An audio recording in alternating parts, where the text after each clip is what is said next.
Hindi man nasungkit ni Kim Chu ang tropeyo sa kategoryang Best Female Lead in a TV Program Series para sa seryeng linlang ng ABS-CBN Studios at Dreamscape Entertainment sa katatapos lang na Content Asia Awards 2024, waging-wagi naman siya sa paningin ng marami. Aba, nagpasabog ng ganda at alindog si Kim sa event na yon.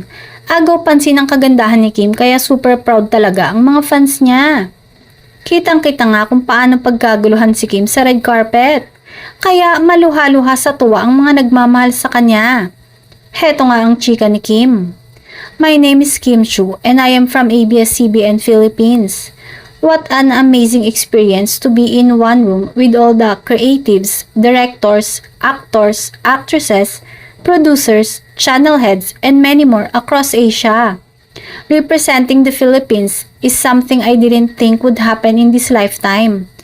Thank you Content Asia Awards 2024 for the nomination. It is my first time being recognized as an Asian actress. Thank you ABS-CBN family.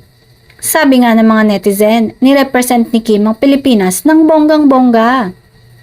She is not onto fame or competition. She enjoys her life to the fullest. Very humble and grateful woman. Winner na winner ka na sa amin, Kimi. Our superstar. The winner in our hearts. So proud of you. Gwapa kaayo ka, Kimi. Samantala, maging ang rumored boyfriend nito ay super proud sa aktres at may pabonggang surprise daw ito sa pagbabalik ng aktres sa Pilipinas.